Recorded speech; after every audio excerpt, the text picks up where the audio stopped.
கலைத்துறை இந்த சமுதாயத்தை பழுது பார்க்கும் களமாக இல்லாமல் பொழுதுபோக்கும் களமாக இருக்கக்கூடிய சூழ்நிலையில் சுரேஷ் அவர்கள் இந்த படத்தை எடுத்து உண்மையை பேசியுள்ளார், உண்மையை உறக்க பேசியுள்ளார். உயிர் போகும் பொழுது தொண்டைக்குடி அடைக்கும் அப்படின்னு சொல்லுவாங்க. அந்த மாதிரி இந்த திரைப்படத்தை பார்க்கும் பொழுது அந்த 2.5 மணி நேரமும் ஒவ்வொருடைய தொண்டைக்குடியும் அடைத்தது ஒவ்வொரு காட்சிகளும். இந்த படத்தை சிறை என்று சொல்வதை விட கலையுலகத்திற்கு புதிதாக முளைத்திருக்கின்ற சிறகு ஆதரிக்கத்தக்க, வரவேற்கத்தக்க அருமையான படம். ஆரம்ப காலத்தில் பார்க்கும்போது மக்களுக்கு நல்ல கருத்துக்களையும் நல்ல நெறிமுறைகளையும் செயல்பாட்டுகளையும் அடையாளமாக ஆதாரமாக முன்னிலைப்படுத்தும். இதுதான் கலைத்துறையுடைய பங்களிப்பு. கலைத்துறை சார்ந்தவர்களும் ஒரு பத்திரிகைக்காரர்கள் தான். அப்படி தான் கலைத்துறை முன்னிலைப்படுத்தி வந்தது. அப்படிப்பட்ட சூழ்நிலையில் கலைத்துறை இந்த சமுதாயத்தை பழுது பார்க்கும் களமாக இல்லாமல் பொழுதுபோக்கும் களமாக இருக்கக்கூடிய சூழ்நிலையில் சுரேஷ் அவர்கள் இந்த படத்தை எடுத்து உண்மையை பேசியுள்ளார், உண்மையை உறக்க பேசியுள்ளார். இவர் எதை பேசியுள்ளார், எப்படி பேசியுள்ளார் என்றால் உண்மையை பேச தொடங்கியுள்ளார், ஆரம்பித்துள்ளார். இனி கலைத்துறை சார்ந்தவர்கள் உண்மையை பேசுவார்கள். எத்தனை உண்மைகள் மறைக்கப்பட்டிருந்தாலும் உண்மைகள் பேசும்போது ஒரு பயம், ஒரு அச்சம் உணர்வுகள் இருக்கும். அந்த உணர்வுகளை தகர்த்தெறிந்து இனி யார் வேண்டுமானாலும் உண்மையை பேசலாம், உண்மையை சொல்லலாம் என்ற நிலைக்கு உயர்த்தப்பட்டிருக்கிறார். ஆகவே இவரை பார்க்கும்போது நமக்கு பெருமையாக இருக்கின்றது. கலைத்துறை எவ்வளவு தூய்மையான துறை என்பதை இன்னும் உணர்த்துகின்றது. ஆகவே கலைத்துறை பற்றி பல விமர்சனங்கள் இருந்தாலும் கலைத்துறையில் எப்படியும் சாதிக்க முடியும், எப்படியும் சாதனை கொண்டு வர முடியும், உண்மையை உறக்க சொல்ல முடியும், எளிய மக்களின் குரலாக இருக்க முடியும் என்பது ஒரு பத்திரிகையாளர்கள் என்ற அடிப்படையில் இருப்பார்களோ அதே போல ஒரு இயக்குனர் பத்திரிகையாளரை விட பல மடங்கு உயர்ந்து ஒரு கருத்தை ஓங்கி சொல்லியுள்ளார். ஆகவே இந்த படத்தை பற்றி நான் சொல்ல வேண்டிய அவசியமில்லை. சிறை, அந்த சிறை என்று சொல்லும்போது அந்த கைரேகையுடன் அந்த எழுத்துக்கள் பதிவுப்பட்டிருக்கின்றன. ஆகவே காலகாலமாக பழியை சுமத்தப்பட்ட ஒரு நிலையை அதை அகற்றி மனித நேயத்துடன் ஒன்றுபட்டு வாழலாம் என்ற கருத்தை, ஆழமான சிந்தனையை விதைத்துள்ளார்கள். கண்டிப்பாக இதை விதைத்த நிலையில் பார்க்கும்போது பெரும் ஆழமரமாக இந்த சமூகத்தில் ஒரு மாற்றத்தை ஏற்படுத்துகின்ற நம்பிக்கை இருக்கின்றது. நான் மதிப்பிற்குரிய சுரேஷ் அவர்களுக்கு என்னுடைய உள்ளார்ந்த நெஞ்சாத நன்றியை தெரிவித்துக் கொள்கிறேன். இவரை போன்ற இன்னும் பல இயக்குநர்கள் உருவாக வேண்டும் என்ற நிலையில் கண்டிப்பாக நாடு மிகப்பெரிய நாடாக இருக்கும். சாதி மதம் இனத்திற்கு அப்பாற்பட்டு ஒன்றுபட்டு வாழக்கூடிய நிலைக்கு ஒரு உயர்வான சிந்தையை உருவாக்கும் என்பதை நான் மனப்பூர்வமாக வாழ்த்தி வரவேற்கிறேன். நன்றி சுரேஷ். நன்றி. வணக்கம். அண்ணன் சுரேஷ் ராஜகுமாரி அவர்களுடைய மிக சிறந்த சமூக கண்ணோட்டத்தோடு சிறை படத்தை எல்லாரோட சேர்ந்து நானும் பார்க்கக்கூடிய வாய்ப்பை பெற்றேன். பொதுவாக படம் பார்க்குறது அப்படின்னா அந்த 2 மணி நேரம் உட்கார்ந்துருக்கணும், அந்த சத்தத்துக்கு பயந்துட்டு இல்லை வரக்கூடிய காட்சிகளுக்கு பயந்துட்டு தேட்டர் பக்கமே வராத என்னை போன்ற இளைஞர்கள் இருந்தீங்கன்னா நீங்கள் நிச்சயமாக இந்த படத்தை பார்க்கணும். ஏன் அப்படின்னா நிறைய இடங்களில் சமூகத்தினுடைய குறியீடுகளை காமிச்சிருக்காங்க. குறிப்பாக நம்ம தலைமுறைக்கு மறைக்கப்பட்ட பெயர்களை திரும்ப எடுத்திருக்காங்க. முன்னாள் நீதியரசர் நீதிபதி ஐயா ரத்னவேல் பாண்டியன் அவர்களுடைய பெயரை எந்த இடத்துல பயன்படுத்தணுமோ அந்த இடத்துல ரொம்ப சரியாக பயன்படுத்தியிருக்காங்க. ஒரு பிற்படுத்தப்பட்ட, மிகவும் பிற்படுத்தப்பட்ட பட்டியலின சமூகங்களிலிருந்து அதிகாரத்திற்கு வரக்கூடியவர்களுக்கு தான் எளிய மனிதர்களை பற்றிய புரிதல் இருக்கும். ஆண்டாண்டு காலமாக இருக்கக்கூடியவர்களை தாண்டி மக்களிலிருந்து ஒருவர் அதிகாரத்துக்கு வரப்போ அவங்களுடைய சிந்தனை எப்படி இருக்குன்றதை இந்த படத்தில் வெளிப்படுத்தியிருக்காங்க. ரொம்ப நுணுக்கமாக, நுட்பமாக பெயர்கள் எல்லாமே தேர்ந்தெடுத்திருக்காங்க. அந்த பெயரில் இதை பார்க்கக்கூடிய நீங்கள் யாராவது ஒருத்தர் கூட இருக்கலாம். அதிகாரத்திற்கு வரக்கூடியவர்கள் முடிஞ்ச அளவுக்கு எளியவர்கள் பக்கம் நிற்கணும் அப்படின்றதையும் சொல்லியிருக்காங்க. குறிப்பாக இஸ்லாமியர் பெயர் அப்படின்னு சொன்னாலே இந்த சமூகம் அவங்களை என்னவா பார்க்குது, அதுவும் இந்த குறிப்பிட்ட ஒரு 10 வருடத்தில் 15 வருடத்தில் தமிழ்நாட்டில் கூட இஸ்லாமியர்கள் மீதான பார்வையை குறிப்பிட்ட சமூகத்தினர் எப்படி மாற்றிருக்காங்கன்றதையும் ரொம்ப ஆழமாக பதிவு செஞ்சுருக்காங்க. பெண்கள் அப்படின்னு சொன்னாலே அவங்க ரொம்ப வெக்கத்தோடு இருக்கணும், நாணத்தோடு இருக்கணும், தன்னுடைய காதலை கூட மறைச்சிட்டு பெண்மையை பாதுகாக்கணுன்ற தேவையெல்லாம் இல்லை. ஒரு பையனை பிடிச்சிருந்தா அந்த பொண்ணே போய் சொல்லலாம், அந்த பையன்தான் வேணும் அப்படின்னு சொன்னால் அதுக்காக உறுதியாக நிற்கலாம். உறுதியாக நிற்கிறப்ப ஒரு ஜாதிய சமூகம் அதற்கு எதிராக இருக்குது அப்படின்னு சொன்னால் இன்னொரு பொண்ணு அவங்கள பிரெயின் வாஷ் பண்ணி அந்த பையனுக்கு எதிராக மாற்றுவாங்க அப்படின்றத தாண்டி இன்னொரு பொண்ணும் அவங்க கூட நிற்க முடியும். குடிகாரனாகவே இருந்தாலும் பரவாயில்ல, சொந்த ஜாதிக்காரன்றதை தாண்டி நல்ல மனிதர்களை தேடுங்க, மதம் ஜாதியை கடந்து மனிதர்களை தேடுங்கள், எளியவர்கள் பக்கம் அதிகாரம் இருக்க வேண்டும் அப்படின்றத சொல்லியிருக்காரு. நாங்கள் சட்டம் படிக்கிறப்ப ஹியரிங் போத் சைட்ஸ் அப்படின்னு சொல்லி இயற்கை நீதி, நேச்சுரல் ஜஸ்டிஸ் அப்படின்னு வரும். அந்த ஹியரிங் போத் சைட்ஸ் பெரும்பாலும் கேட்கப்படுகிறதா அப்படின்ற கேள்விக்கு இந்த படம் பதில் கொடுத்துருக்கு. ஒரு பக்கம் மட்டும் கேட்டு எழுதப்படக்கூடிய தீர்ப்புகளோ அல்லது எந்த பக்கமுமே கேட்காமல் நாள் தள்ளி விசாரணை கைதியாகவே இருந்தால் அதுவும் அவர் இஸ்லாமியராக இருந்தால் அவங்க நிலைமை என்னவா இருக்குன்றத சொல்லியிருக்காரு. எல்லா வகையிலும் சமூக கண்ணோட்டத்தோடு இன்றைய தலைமுறைக்கு தேவையான ஒன்றை ஒரு 10 புத்தகம் படித்து தெரிஞ்சுக்கிறது, நிறைய மேடை பேச்சுகள் கேட்டு தெரிஞ்சுக்கிறத ஒரு 2 மணி நேரத்தில் எந்த அளவிற்கு வணிக ரீதியாகவும் அதை தொட முடியுமோ அந்த இடத்தில் தொட்டிருக்கிறார்கள். அனைவரும் அதை நிச்சயமாக திரையரங்கில் போய் பார்க்க வேண்டும். அனைத்து தோழர்களுக்கும், குறிப்பாக இந்த படத்தினுடைய குழுவினருக்கும், இயக்குனர் அண்ணன் சுரேஷ் ராஜகுமாரி அவர்களுக்கும் மனம் நிறைந்த பாராட்டுக்கள். நன்றி. இயக்குனர் சுரேஷ் ராஜகுமாரி இயக்கத்தில் என்னுடைய இனிய நண்பர் தமிழ் அவர்களுடைய திரைக்கதையில் வெளியாக இருக்கக்கூடிய சிறை திரைப்படத்தை இன்றைக்கு நண்பர்களோடு பார்க்கக்கூடிய ஒரு வாய்ப்பு. மிக சிறப்பானதொரு திரைக்காவியத்தை படைத்திருக்கிறார்கள். சிந்தையில் அதிகார அகந்தை இருப்பவர்களை விடுதலை செய்வதற்கான ஒரு கலைப்படைப்பாக இது வெளியாகி இருக்கிறது. இன்றைய தமிழ்நாட்டினுடைய சூழலில் இந்த திரைப்படம் மிக முக்கியமானதொரு பேசுபொருளை வைத்திருக்கிறது. இந்த திரைப்படத்தை பற்றி நான் சொல்லி தெரிஞ்சுக்கிறத விட நீங்கள் அவசியம் இந்த திரைப்படத்தை திரையில் வந்து பாருங்கள், உங்களுக்கு புரியும். இந்த திரைப்படத்தில் ஒரே ஒரு காட்சி, அது தமிழ் சமூகத்திற்கு இன்றைக்கு என்ன தேவை என்பதை உணர்த்தியிருக்கக்கூடிய காட்சி. கதாநாயகன் ஒரு இஸ்லாமியன், கதாநாயகி ஒரு ஹிந்து பெண். இவர்கள் இருவருக்கும் இடையில் ஒரு காவல்துறை அதிகாரி, அவர் கடவுள் நம்பிக்கை இல்லாதவர், இறை மறுப்பாளர். ஒரு காட்சி, அந்த பக்கம் அந்த ஹிந்து பொண்ணு இந்த இஸ்லாமிய இளைஞனுக்காக ஹிந்து சாமியை கும்பிட்டுட்ருப்பா, இந்த பக்கம் அந்த இஸ்லாமிய இளைஞன் தொழுகை செஞ்சிட்ருப்பான் அந்த ஹிந்து பொண்ணோட சேரணுங்கிறதுக்காக. இந்த இருவருக்கும் நடுவில் பாலமாக இறை மறுப்பாளர்கள், கடவுள் மறுப்பாளர், பெரியாரிய சிந்தனையாளராக அந்த படத்தில் அந்த காவல்துறை அதிகாரியாக விக்ரம் பிரபு இருப்பார். இதான் இன்றைக்கி தமிழ்நாட்டில் ஹிந்துக்களுக்கும் இஸ்லாமியர்களுக்கும் இடையில் மத நல்லிணக்கத்திற்கு பாலமாக இறை மறுப்பாளர்கள், கடவுள் நம்பிக்கை அற்றவர்கள், பெரியாரிஸ்டுகள் இருந்து கொண்டிருக்கிறார்கள். இதை ஒரு காட்சியில் மிக துல்லியமாக விளக்கி இருக்கக்கூடிய திரைப்படம் சிறை. ஆக சிறந்த படைப்பு. இன்னும் காட்சியாக விவரிப்பதற்கு அவ்வளவு விடயங்கள் இந்த திரைப்படத்தில் இருக்கின்றன. நீங்கள் அதை திரையில் கண்டு மகிழ்வதே பொருத்தமாக இருக்கும். குழுவினருக்கு என்னுடைய வாழ்த்துக்கள். சிறை படம் பார்த்தேன். நான் பொதுவாக தமிழ்நாட்டு மக்கள் சினிமா பார்க்குற மாதிரி படம் பார்த்தா அழுவுறது, சண்டை காட்சி வந்தால் காதை முடிக்கிறது, அப்புறம் எதுக்கு இவ்வளோ சோகமாக படம் எடுத்து வச்சுருக்காங்க அப்படின்னு ரொம்ப வருத்தப்படுறது, அந்த மாதிரியான ஒரு சினிமா பார்க்குற பழக்கமுள்ள ஆள் தான். அதே மாதிரி சிறை படத்தையும் பயந்துக்கிட்டு தான் பார்த்தேன். ஏன்னா முதல்ல சிறை, அப்புறம் அதில் இருக்கிற ஒரு ஸ்ட்ரிக்ட் போலீஸ் ஆஃபீஸர், ஆனால் அவர் ரொம்ப நல்லவர். அவருடைய அதிகாரத்தை கொஞ்சம் எளியவர்களுக்காகவும் பயன்படுத்துகிறாரு. ஆனால் மற்ற எல்லா படத்துலையும் இருக்க மாதிரி அவர் காசுக்கு லஞ்சம் கொடுக்க மாட்டார், வாங்க மாட்டார், அதுக்காக சண்டை போடுவார், அப்படியெல்லாம் இல்லை. எங்கே காசு கொடுக்கணுமோ அவரே லஞ்சம் கொடுக்குறாரு. இந்த மாதிரியெல்லாம் ஒரு யதார்த்தமான மனிதன் சிறைத்துறையில். அது அவர் ஆர்ம்ட் ரிசர்வ் போலீஸு. அவர் ஒரு சிறைச்சாலை கைதியை கூட்டிகிட்டு போகிறாரு. வழக்குக்கு அவரை ஆஜர்படுத்தி இந்த வழக்கு விசாரணை தொடங்குற வரைக்கும் அவங்க விசாரணை கைதியாக இருப்பாங்க. அந்த மாதிரி கூட்டிகிட்டு போகிற பயணத்தில் பார்க்குற அவர் கூட்டிகிட்டு போகிற ஒரு கைதி, அந்த கைதியோட ஒரு கதை, அதுதான் அந்த படம். அது கதையெல்லாம் நம்ம சொல்ல வேண்டியதில்லை. என்னென்னா நிறைய பேர் கோர்ட்டை பார்க்குறவங்களுக்கு தெரியும். கொஞ்சம் ஒரு கோர்ட்டுக்குள்ளே போய் பார்க்கணும், ஒரு கிரிமினல் கோர்ட்டுக்குள்ளே போய் பார்க்கணும். ஒரு பஸ்ஸு நிற்கும், அங்கேருந்து கைதிகளை விலங்கு போட்டு கூட்டிகிட்டு வருவாங்க. அந்த பஸ்ஸு வர்றப்ப ஒரு 10 குடும்பம் எந்திரிச்சு ஓடும் அந்த பஸ்ஸை நோக்கி. போலீஸ் பஸ்ஸோ இல்லை வெளியிலேருந்து வர்ற வண்டியோ அந்த கைதிகளை கூட்டிகிட்டு வர்ற அந்த வண்டியை நோக்கி ஒரு 10 குடும்பம் ஓடும். அவங்க கையில் சாப்பாட்டு பொட்டலம் வச்சுருப்பாங்க, வேறு ஏதாவது கையில் அந்த பையனுக்கோ அந்த அப்பாவுக்கோ அண்ணனுக்கோ கொடுக்கறதுக்காக தூக்கிட்டு ஓடுவாங்க. அவங்க திரும்பி போகிறப்போ அவங்க அப்படியே அதை பேசிக்க முடியாமல் ஏதோ 4 வார்த்தை பேசிட்டு போவாங்க. அவங்க எதுக்கு இப்போ கோர்ட்டுக்கு வந்தாங்க, எதுக்கு திரும்பி போகிறாங்க யாருக்கும் தெரியாது. அப்படி ஜட்ஜி கேட்பார், ஓகே அடுத்த வாய்தா அப்படின்னு தேதி போடுவாங்க. இப்படியான லட்சக்கணக்கான வழக்குகள் நாடு முழுக்க இருக்குது.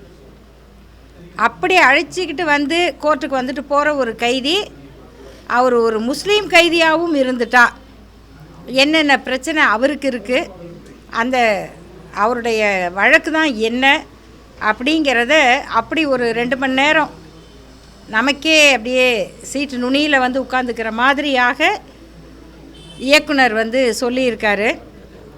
அதே மாதிரி நான் சொன்னேன், எனக்கு துயரமான படங்கள் வந்து அவ்வளோ பிடிக்காது. சில சமயம் கேட்டுக்குவேன் முன்னாடியே, கடைசியில் என்ன ஆகும் அப்படின்னு. இல்லை ஏங்க அதை கேட்டால் படம் எப்படி இருக்கும்பாங்க. ஆனால் அந்த கடைசியில் என்ன ஆகுங்கிறது தான் ரொம்ப முக்கியமான ஒரு கேள்வியாக இருக்கும். இந்த படத்தை வந்து பார்க்கணும். இந்த கதை கிளைமேக்ஸ் எல்லாம் இல்லை, இந்த படத்தை வந்து நம்ம பார்க்கணும். நாட்டில் நம்மளை சுற்றி என்ன நடந்துக்கிட்டு இருக்கு, நம்ம பார்க்குற மனிதர்களோட வாழ்க்கையில் என்ன நம்ம பார்க்காத பக்கம், நம்ம ஒருத்தரை பற்றி எப்படி நினைக்கிறோம், அவங்களுக்கு பின்னாடி என்ன இருக்குது அப்படிங்கிறதையும் இவ்வளோ ஒரு சுவராசியமாக கதை சொல்லணும் அப்படின்னா அது உண்மையிலேயே பெரிய வேலை தான். இந்த மாதிரி ஒரு கதையை அதை ஒரு நிமிடம் கூட நமக்கு ஒரு சோர்வு தட்டாமல், பாட்டு வருதா டைமை பார்க்காம அப்படி கிடுகிடுன்னு ஓடுற மாதிரி எடுத்திருக்கிறதுக்காக இயக்குனர் சுரேஷ் தானே, சுரேஷ் ராஜகுமாரி, அவங்க அம்மா பேரை வேற கூட வச்சுருக்காரு. அதுக்கு முழுமையான ஒரு மரியாதையை கொடுத்துருக்காரு. நம்முடைய இயக்குனர் சுரேஷ் ராஜகுமாரிக்கும் இந்த படத்தினுடைய தயாரிப்பு அவங்களுடைய குழுக்களுக்கும் என்னுடைய பாராட்டு தெரிவிச்சுக்கிறேன். கண்டிப்பாக நம்ம என்னை மாதிரி படம் பார்க்கணுன்னு ஆசைப்படுற எல்லாருமே இந்த படத்தை பார்க்கணும். தமிழ் சமுதாயத்தினுடைய நீண்டகால எதிர்பார்ப்பு ஒரு திரைப்படமாக விரிந்திருக்கின்றது. இந்த படத்தை சிறை என்று சொல்வதை விட கலையுலகத்திற்கு புதிதாக முளைத்திருக்கின்ற சிறகு என்று சொல்லலாம். இந்த படத்தினுடைய கதாநாயகன் அப்துல், கதாநாயகி கலை. அப்துல், கலை இருவரை வைத்து சொல்லப்பட்ட இந்த கதையின் வாயிலாக பல்லாயிரக்கணக்கான அப்துல்களை பற்றி அறிந்து கொள்ள முடிகின்றது. 5 ஆண்டு கால விசாரணை கைதி வாழ்க்கை எவ்வளவு துயரமானது என்பதை ஒவ்வொருவருடைய கண்ணீரில் இந்த கதையை எழுதியிருக்கிறார்கள். திரையில் படம் இருந்தாலும் கண்ணீர் திரை அதை மறைக்கும் அளவுக்கு உள்ளத்தை உருக்கும் வகையில் எழுதியிருக்கிறார்கள் என்று சொன்னால் 16 ஆண்டுகள், 20 ஆண்டுகள், 25 ஆண்டுகள் எல்லாம் சிறையிலே விசாரணை கைதிகள் வதைப்பட்டு கொண்டிருக்கிறார்கள். காவல்துறையில் இருக்கின்ற பல கொடிய குணம் கொண்டோரை தாண்டி மனிதம் கொண்ட பலர் இருக்கிறார்கள் என்பதை இந்த படம் காட்டுகின்றது. அதே போல் நீதித்துறையிலே இருக்கின்ற மனசாட்சி உள்ளவர்களை அடையாளம் காட்டுகின்றது. இருளும் ஒளியும் இணைந்து வருவது போல இந்த படத்திலே அதிகாரத்தை தவறாக பயன்படுத்தி அப்பாவிகளை தண்டிப்பவர்கள், தன்னுடைய குறைந்தபட்ச அதிகாரத்தை பயன்படுத்தி ஏதிலிகளை எளியவர்களை காப்பவர்கள் என்று 2 பரிமாணங்களையும் இந்த படம் காட்டியிருக்கின்றது. படத்தின் கதை குறித்து, அதில் வருகின்ற மதம் குறித்து பேசுவதற்கொன்றுமில்லை. இதில் மதம் வெவ்வேறாக இருக்கிறது என்பதை தாண்டி மனிதம் ஒன்றாக இருக்கின்றது. அதுதான் இந்த படத்தினுடைய உச்சமாக இருக்கின்றது. எளிய மக்களுடைய இதயங்களை தொடக்கூடியதோடு இந்த நாட்டின் மனசாட்சியை உலுக்கி இருக்கின்றது. இந்த படத்தை பார்த்துவிட்டு லவ் ஜிஹாதுக்கு ஆதரவாக படம் எடுத்து விட்டார் என்று சிலர் சொல்லக்கூடும். ஆனால் இந்த படம் மனிதத்தை பேசுகின்றது, மனசாட்சியை தொடுகின்றது. ஆதரிக்கத்தக்க, வரவேற்கத்தக்க அருமையான படம். நன்றி. சமீப காலத்தில் நான் பார்த்த திரைப்படங்களில், குறிப்பாக அந்த நீதிமன்ற காட்சியில் சிறை கைதியாக அப்துல் ரவுப்பாக நீதிமன்றத்துக்கு அழைத்து வரப்பட்ட அவனும் அவன் நேசித்த காதலியும் நேருக்கு நேராக பார்க்கின்ற அந்த தருணத்திலிருந்து படம் முடிகின்ற வரையில் என் கண்களில் இருந்த நீர் முழுவதுமாக நான் துடைத்து கொண்டே இருந்தேன். ஒரு மிக சிறப்பான, ஒரு அற்புதமான ஒரு படைப்பை இந்த படத்தினுடைய இயக்குனர் சுரேஷ் அவர்கள், அவருடைய தாயார் ராஜகுமாரி, சுரேஷ் ராஜகுமார் என்ற அந்த இயக்குனர் திரு வெற்றிமாறன் அவருடன் பணியாற்றி இன்றைக்கு தனியாக ஒரு திரைப்படத்தை அவர் இயக்கியிருக்கிறார். இது ஒரு முதல் படம் இயக்கியது போலே தெரியவில்லை. படத்தின் தொடக்கத்திலிருந்து படம் முடிகின்ற வரையில் மிக நேர்த்தியாக, மிக அழகாக கதை களத்தை அவர் நகர்த்தியிருக்கிறார். எந்த இடத்திலும் ஒரு ஆபாசம் இல்லை, ஒரு அருவருக்கத்தக்க வசனம் இல்லை. குறிப்பாக இன்றைக்கு இந்தியாவில் மதத்தின் பெயரால் மக்களை எப்படி பிளவுபடுத்துகிறார்கள் என்பதை கூட ஒரே ஒரு காவல் உதவி ஆய்வாளருடைய அந்த சொல்லின் ஊடாக, தமிழீழ மண்ணில் கொத்து கொத்தாக நம் தொப்புள்கொடி உறவுகள் அங்கு சிங்கள பௌத்த பேரினவாதத்தால் படுகொலை செய்யப்பட்ட போது தமிழ்நாட்டில் முதலில் தன் உயிரை தந்திட்டவன் பெரம்பலூர் மாவட்டத்தைச் சேர்ந்த அப்துல் ரவுப். அவருடைய பெயரை சொல்லி அந்த உதவி ஆய்வாளர் நானும் ஒரு முஸ்லீம் தான் என்று சொல்லுகின்ற போது அடுத்த வரி சொல்லுகிறார், நான் ஒரு தமிழன், நான் ஒரு இந்தியன் என்று. ஆக இந்த மண்ணில் வாழ்கின்ற எமது இஸ்லாமிய உறவுகள் அவர்கள் அந்நிய தேசத்திலிருந்து இந்த மண்ணுக்கு வந்தவர்கள் அல்ல, இந்த மண்ணின் பூர்வீக குடிகள். அவர்கள் ஏற்றுக்கொண்ட இஸ்லாம் என்கிற ஒரு மார்க்கத்தை வைத்து இங்கு அவர்களை தீவிரவாதிகளாகவும் பயங்கரவாதிகளாகவும் சித்தகரித்து மதத்தின் பெயரால் மக்களை பிளவுபடுத்துகிற சக்திகளுக்கு ஒரு சரியான சாட்டை அடி அந்த ஒரு வார்த்தைகள். அதற்கு பிறகு நீதிபதியாக நீதிமன்றத்தில் அமர்ந்திருக்கக்கூடிய அந்த நீதி அரசர் அவர்கள் மக்கள் நீதிபதியாக என் கண்முன் விரிந்தார். சமீபத்தில் கூட இது போன்ற அடித்தளத்தில் இருக்கிற ஒடுக்கப்பட்ட மக்களுக்காக நீதி வழங்கி தண்டிக்கப்பட்டிருக்கிற செம்மல் என் கண்முன் வந்தார்.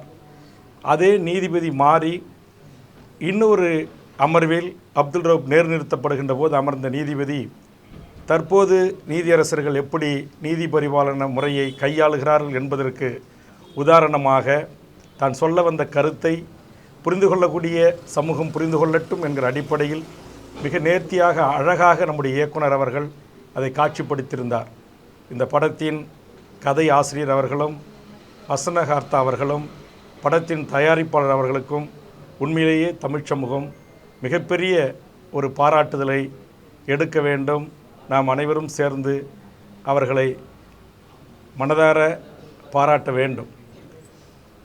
அந்த அப்துல் ரவுப் என்று சொல்லக்கூடிய அந்த ஆயில் விதிக்கப்பட்ட அந்த விதிக்கப்படாத விசாரணை கைதி அவர் கையிலே வச்சிருக்கிற அந்த மஞ்சள் பை ஒரு விநாயகர் படம் பொறித்த ஒரு பை. அவர் காதலித்த அவருடைய காதலி ஒரு இந்து சமூகத்தைச் சேர்ந்த பெண். ஆக கதை களத்தை எப்படி இரு சமூகங்களும் இந்த தமிழர் நிலத்தில் ஒரு புரிதலோடும் ஒரு பக்குவத்தோடும் வாழ்கிறார்கள் என்பதற்கு எடுத்துக்காட்டாக இந்த படத்தை நம்முடைய இயக்குனர் அவர்கள் இயக்கி தந்திருக்கிறார்கள். நாம் எப்போதும் சொல்வது போல் இது தமிழர் நிலம், இது தந்தை பெரியார், இங்கு புரட்சியாளர் அம்பேத்கர், காரல் மார்க்ஸ், இங்கு தமிழ் தேசிய தந்தை ஐயா புலவர் கலியபெருமாள், தோழர் தமிழரசன் போன்ற எண்ணற்ற தமிழ் சமூகத்தின் ஆளுமைகள் இந்த மண்ணை எவ்வளவு மிகச் சிறப்பாக தங்கள் கருத்துக்களை எடுத்து வைத்து பக்குவப்படுத்தி இருக்கிறார்கள் என்பதற்கு இந்த படத்தினுடைய ஒவ்வொரு காட்சிகளையும் நாம் ஒப்பிட்டு பார்க்கின்ற போது உண்மையிலேயே இது மிகப்பெரிய ஒரு பாராட்டுக்குரிய ஒரு படம், சமூக நல்லிணக்கத்திற்கு உரிய ஒரு படம். அதாவது மிகப்பெரிய பொருள் செலவில் இந்த படம் எடுக்கப்படவில்லை. ஒரு பேருந்து, காவல் நிலையம், சிறை, நீதிமன்றம், அவர்கள் பயணித்த மகிழுந்து அல்லது இது போன்ற ஒரு அற்புதமாக ஒவ்வொரு கதை களத்தையும் மிக அழகாக நேர்த்தியாக நகர்த்தியிருக்கிறார்கள். நான் இந்த படத்தை உண்மையிலேயே ரொம்ப நாட்களுக்கு பிறகு விடுதலை பார்த்தேன். நான் திரையரங்குகளில் அதிகமாக படம் பார்ப்பதில்லை. இது போன்ற முன்னோட்ட காட்சியும் அதிகமாக திரை நண்பர்கள் அழைக்கின்ற போது செல்வதில்லை. காரணம், அதில் ஏதாவது நமக்கு உடன்படாத கருத்துக்கள் இருக்கலாம். ஆனால் நாம் அதை பாராட்டி பேச வேண்டும் என்கிற சூழல் நம் தள்ளப்படலாம் என்று நான் தவிர்த்து விடுவேன். ஆனால் உண்மையிலேயே இந்த படத்தை பார்க்கின்ற போது, குறிப்பாக இடைவெளிக்கு பிறகு படம் முடிகின்ற வரையில் என்னால் கண்ணீரை துடைக்கவே முடியவில்லை. அந்தளவுக்கு நம்முடைய தமிழ் மக்களின் மனங்களை மிகவும் ஒரு கனத்த ஒரு இதயத்தோடு தான் நான் இடைவெளிக்கு பிறகு அந்த படத்தை பார்த்து கொண்டிருந்தேன். அந்த வகையில் இன்றைய தமிழ்நாட்டுக்கு, தமிழ் சமூகத்திற்கு தேவையான ஒரு படைப்பை நம்முடைய இயக்குனர் அவர்கள் தந்திருக்கிறார். அவருக்கும் அவருடைய குழுவுக்கும் இது போன்ற கதையுள்ள படத்தை தயாரிப்பதற்கு முன்வந்த தயாரிப்பாளர்களுக்கும் என்னுடைய பாராட்டுக்களையும் வாழ்த்துக்களையும், இதற்கான காட்சி அமைப்புகள், ஒளிப்பதிவாளர்கள் எல்லாம். அதில் இன்னொன்று, அந்த சிறை அவர் அனுமதி பெற்று எடுத்திருக்காருன்னு நினைக்கிறேன். அது வேலூர் சிறையினுடைய அப்படியே அந்த சிறை காட்சி. நான் உடனே நம்முடைய அருமை தோழர் செந்தில்வேலிடம் சொன்னேன், இது அப்படியே சிறையில் நடப்பது போலே நடக்குது, ஒருவேளை இது அனுமதி வாங்கி எடுத்திருப்பாங்களா அப்படின்ற ஒரு சந்தேகத்தை அவர்கிட்ட எழுப்பினேன். உடனே இடைவெளிக்கு பிறகு நம்முடைய தோழர் அருள்மொழி அக்காவும் அதை என்கிட்ட கேட்டாங்க. அந்த அளவுக்கு அப்படியே ஒரு உண்மையான தத்துரூபமான காட்சிகள். அது திரு விக்ரம் பிரபுனுடைய நடிப்பு, கதாநாயகனுடைய கதாநாயகனாக அவருடைய நடிப்பு, அவருடைய காதலியாக இருந்த அவர் யதார்த்தமான அந்த நடிப்பு, அவருடைய அம்மா, அவருடைய சகோதரி, அதில் வில்லனாக நடித்திருந்தவர்கள் கூட அவரவருடைய பாத்திரத்துக்கு ஏற்றவாறு இந்த படத்தில் மிகச்சிறப்பாக தங்களுடைய அந்த கதை பாத்திரங்களை ஏற்று தமிழ் சமூகத்திற்கு ஒரு நல்ல ஒரு படைப்பை நமக்கு இயக்குனர் சுரேஷ் ராஜகுமாரி அவர்கள் தந்திருக்கிறார்கள். அவருக்கும் அவரை உருவாக்கிய அவருடைய குரு நம்முடைய விடுதலை படத்தை தந்துட்டு இன்றைக்கு தமிழ்நாடு முழுவதும் தமிழ்நாடு விடுதலை படையை, தமிழ் தேசிய போராளிகளை, புலவர் கலிய பெருமாளை, தோழர் தமிழரசனை, அவரோடு அந்த படையில் நின்று பணியாற்றிய எண்ணற்ற தோழர்களை கொண்டு சேர்த்தவர்களுக்கும், குறிப்பாக அதில் காவலர்கள் அவரை பற்றி சொல்லணும். ஏன்னா நானும் பல வழக்குகளுக்காக நீதிமன்ற காவலர்களோடு பயணித்திருக்கிறேன். உண்மையிலேயே மனச்சாட்சியோடு இது போன்று கடநிலை காவலர்கள், காவல் உதவியாளர்கள், இந்த ஏட்டையா என்று சொல்லவர்கள்லாம் மனவிட்டு அந்த விசாரணை கைதிகளோடு பேசுவாங்க. அவங்களுடைய இன்ப துன்பத்தில் பங்கெடுத்து கொள்வார்கள். அந்த அளவுக்கு எப்படியாவது அவர்களுக்கு உதவ வேண்டும் என்று விக்ரம் பிரபு அவர்களுடைய அந்த கதை சார்ந்த அவருடைய நகர்வு எல்லாமே உண்மையிலேயே பாராட்டுக்குரியது. அதனால் இந்த படத்தை நான் பார்க்கின்ற போது உண்மையிலேயே நாம் ஒவ்வொரு தமிழர்களும் கண்டிப்பாக அதான் அந்த திரைக்கதை இவ்வளவு ஒரு நேர்த்தியாக, இவ்வளவு அழகாக, இப்படி மக்கள் மனங்களை வெல்லக்கூடிய, மக்கள் மனங்களில் ஆழமாக பதியக்கூடிய வகையில் இந்த கதையை திரு தமிழ் அவர்கள், அவர் இங்கே வந்திருக்காரான்னு தெரியல, வரல, அவர் படப்பிடிப்பில் இருக்கிறாரு. அவரையும் நான் இந்த நேரத்தில் மனதார பாராட்டுறேன். அப்படிப்பட்ட அற்புதமான ஒரு கதை. அந்த வகையில் இயக்குனர் சுரேஷ் ராஜகுமாரி அவர்களுக்கும் அவர்தம் குழுவினருக்கும் இதில் நடித்த அத்தனை கதாபாத்திரங்களை ஏற்ற அத்தனை நடிகர்களுக்கும், அதுபோன்று இந்த நேரத்தில் தமிழ்நாட்டில் இதயமுள்ள காக்கி சட்டைகள் இருக்கிறார்கள் என்பதை காட்டுகின்ற வகையிலும், எல்லா படத்திலுமே காவலர்கள் என்றாலே வில்லன், காவலர்கள் என்றாலே துப்பாக்கியால் சுடுவர்கள், காவல் நிலையத்தில் கற்பழிப்புக்கு உள்ளாக்கப்படுவர்கள், அல்லது காவலர்கள் என்றாலே மனச்சாட்சி அற்றவர்கள் என்கிற நிலையை போக்கி காவலர்களும் இந்த படத்தை பார்த்தால் தங்கள் ஒரு மகிழ்வாக கருதுகின்ற ஒரு தருணமாக இந்த படத்தை அந்த ஒற்றை தலைமை காவலராக நடித்த விக்ரம் மூலமாக காவல்துறைகளிலும் கல் நெஞ்சம் அல்ல, காவல்துறையிலும் கனிவோடு பொதுமக்களை அணுகக்கூடிய, பொதுமக்களுடைய உணர்வுகளை புரிந்து அதற்கேற்றவாறு வாய்ப்புகளை வழங்கக்கூடிய, அவர் அந்த விலங்குகளை கைட்ட சொன்னதிலிருந்து, அவர்கள் இருவரை சந்திக்க வைத்ததிலிருந்து, நீதியரசர் அறைக்கு அனுப்பி அவர்கள் விடுதலைக்கு நீங்கள் நீதியரசரை முறையிடுங்கள் என்று சொன்னதிலிருந்து, அதற்கு பிறகு அந்த நீதியரசர் மாற்றப்பட்ட அந்த செய்தியை தொலைபேசியிலாக சொல்வதிலிருந்து, இதையெல்லாம் பார்க்கின்ற போது உண்மையிலேயே காவல்துறையில் இருக்கின்றவர்களுக்கும் இதயம் இருக்கிறது என்பதை அவர்களும் லட்சோப லட்ச தமிழ்நாட்டுடைய காவலர்களும் மனங்கள் குளிர்கின்ற, மகிழ்ச்சி அடைகின்ற வகையிலும் இதை காட்சிப்படுத்தியிருக்கிறார். எந்த ஒரு பிரிதொரு சமுதாயத்தையோ சாதிகளையோ சமூகங்களையோ குற்றம் சாட்டாமல் மிக அற்புதமான ஒரு படைப்பை படைத்திருக்கிற நம்முடைய இயக்குனர் அவர்களுக்கு நான் சார்ந்திருக்கிற தமிழக வாழ்வுரிமை கட்சியின் சார்பாகவும், இதுபோன்று சிறையில் நீண்ட நெடிய நாட்களாக வாழ்கின்ற சிறைவாசிகளின் விடுதலைக்காக களத்தில் நின்று தமிழர் வாழ்வுரிமை கூட்டமைப்பின் சார்பாக போராடுகிற ஒருவனாகவும், ஆந்திர சிறையில், கர்நாடக சிறையில், மைசூர் சிறைகளில் வாழ்கின்ற எண்ணற்ற நம் தமிழ் உரிமைகளை மீட்பதற்காக பல முயற்சிகளை மேற்கொண்டவன் என்கிற அடிப்படையிலும் ஒரு அற்புதமான படைப்பை தமிழ் சமூகத்திற்கு தந்திட்ட இயக்குனர் உள்ளிட்ட அனைவருக்கும் என் நெஞ்சார்ந்த நன்றிகளும் பாராட்டுக்களும் வாழ்த்துக்களும். நன்றி, வணக்கம். அனைத்து தாய் தமிழ்நாட்டு உறவுகளும் உலக தமிழ் உறவுகளும் கண்டிப்பாக இந்த படத்தை திரையரங்குகளுக்கு சென்று பார்த்து, இதுபோன்று எளிய குடும்பத்தில் பிறந்து எளிய பின்னணியில் இருந்து உருவாகி வருகின்ற நம்முடைய இயக்குனர் போன்ற, நம்முடைய தமிழ் போன்ற படைப்பாளிகளை இந்த சமூகம் கொண்டாட வேண்டும், பாராட்டி அங்கீகரிக்க வேண்டும். அதனால் திரையரங்குகளுக்கு சென்று இந்த படத்தை பாருங்கள் என்று வேண்டுகோள் வைத்து வாழ்த்துக்களை தெரிவித்து நிறைவு செய்கிறேன். நன்றி, வணக்கம். உயிர் போகும் பொழுது தொண்டைக்குடி அடைக்கும் அப்படின்னு சொல்லுவாங்க. அந்த மாதிரி இந்த திரைப்படத்தை பார்க்கும் பொழுது அந்த 2.5 மணி நேரமும் ஒவ்வொருடைய தொண்டைக்குடியும் அடைத்தது ஒவ்வொரு காட்சிகளும். அது இசைகளாக இருந்தாலும் சரி, அந்த படத்தில் வைத்திருக்கக்கூடிய குறியீடுகளாக இருந்தாலும் சரி, காட்சி அமைப்பாக இருந்தாலும் சரி, ஒவ்வொன்றுமே யதார்த்தத்தை இந்த படம் பேசியிருக்கு. இந்த நேரத்தில் சொல்ல விரும்புவது, ஆர்கே செல்வமணி அவருடைய பேட்டியில் சொல்லியிருப்பார், எப்படி இருந்த கிராமங்களை இந்த தமிழ் சினிமா எப்படி மாற்றிவிட்டது என்று சொல்லி அவருடைய அனுபவத்தை சொல்லியிருப்பார். ஒரு முஸ்லீமை எந்த அளவுக்கு கிரிமினலை செய்ய முடியுமோ அந்த அளவுக்கு கிரிமினலை செய்து ஒரு மத நல்லிணக்கமான இருந்த பூமியை எவ்வளவு நாசம் செய்திருக்கிறது சினிமா என்று சொல்லி அந்த ஆர்கே செல்வமணி அவருடைய பேட்டியில் பேசியிருப்பார். உண்மையிலே அந்த சினிமா துறை மீதான 100 ஆண்டு கால சினிமாவில் 50 ஆண்டு காலுக்கு மேல் முஸ்லீம்களை தீவிரவாதியாகவும் மதவாதியாகவும் காட்டி பிளவுவாத அரசியல் செய்த சினி அந்த திரையுலகத்தில் இப்பொழுது வந்திருக்கக்கூடிய இந்த திரைப்படம் அந்த அத்தனை அழுக்குகளையும் துடைத்திருக்குன்னு சொல்லி தான் நினைக்கிறேன். அந்த திரைப்படத்தில் ஒரு காட்சி உண்மையிலே அது சொல்லணும்னு ஆசைப்பட்றேன். என்னென்னா, அந்த கைதி வந்து தப்பிச்சு ஓடுவதற்கான ஒரு வாய்ப்பே ஏற்படும். ஆனால் தப்பிச்சு போக மாட்டான்.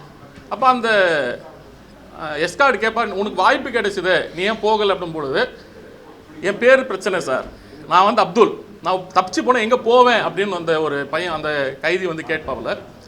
உண்மையிலேயே நம்ம எல்லாரும் ஃபாத்திமா லத்தீஃப் தெரியும், ஐஐடியுடைய மாணவி. அந்த பொண்ணு வந்து தற்கொலை பண்ணிக்கலாம்.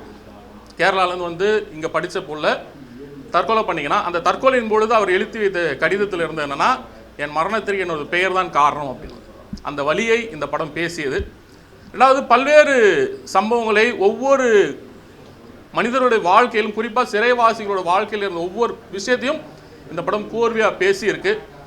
உண்மையிலே இந்த படத்தை ரொம்ப தைரியமாக எடுத்த தோழர் சுரேஷை வந்து நாங்கள் மனதார பாராட்டுறோம். அந்த குறியீடுகளும் பெயர்களும் எங்களோட வலியை பேசியிருக்கிறீங்க. இந்த தமிழ்நாட்டில் வாழ்ந்து கொண்டிருக்கிற இஸ்லாமியர்களுடைய வலிகளை, வேதனைகளை இன்னைக்கு சுரேஷ் ராஜகுமாரி பேசியிருக்கிறார். மனதார பாராட்டுறேன். இது வந்து ஒரு படமாக பார்த்துட்டு போகணுன்னு சொன்னால் அதனால் அவருக்கும் பெரிய வந்து வெற்றி இல்லைன்னு நான் நினைக்கிறேன். இது மாதிரி இன்று சிறைகளில் தொடர்ந்து இது மாதிரி நடக்குது. இது முழுக்க முழுக்க நீதித்துறையுடைய அலட்சியத்தை அவர் வெளிப்படுத்துகிறார், அம்பலப்படுத்தியிருக்கிறார். இந்த படத்தை தயவுசெய்து, ஐயா முதலமைச்சர் நான் கையெடுத்து கும்பிடுறேன், இதுவரை நான் கும்பிடுனதில்லை, தயவுசெய்து இந்த படத்தை வந்து பாருங்கள்.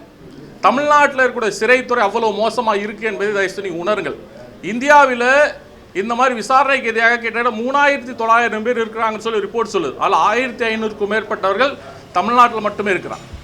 இந்தியாவிலே அதிகமான சிறைச்சாலைகளை கொண்ட மாநிலம் தமிழ்நாடு. ஜம்மு காஷ்மீரை விட 35% மேற்பட்ட சிறைவாசிகள் தமிழ்நாட்டில் இருக்கிறாங்க. ஆக ஐயா முதலமைச்சர் அவர்கள் இந்த படத்தை தயவுசெய்து பார்க்கணும். எப்படியாவது நீங்கள் வந்து முயற்சி செய்யுங்க. ரெண்டாவது, நீதிபதிகள் வந்து பாருங்கள். உங்களுடைய எதையுமே வந்து வாய்தா மட்டுமே போடுறதுனால எவ்வளோ இப்போ வாழ்க்கை நாசமாக போகுதுன்னு சொல்லி பார்க்கணும். தோழர் சுரேஷ் வந்து ஒரு கதை எடுத்திருக்கிறார். இன்னைக்கு எங்கள் கையில் ஒரு 19 கதையுடைய கான்செப்ட் இது. ஒரு சிலிண்டர் வெடிப்பு, அதை தொடர்ந்து 19 அப்பாவிகள் இன்னும் கூட 4 ஆண்டுகளாக 3 ஆண்டுகளாக விசாரணை கைதியாக இருக்கிறாங்க. இதை வந்து 4ஆம் தேதி நாங்கள் கோயம்புத்தூரில் வெளியிட இருந்தோம். அதை இப்பொழுது தோழர் மூலமாக வெளியிடுறத நாங்கள் மகிழ்ச்சி அடைகிறோம்.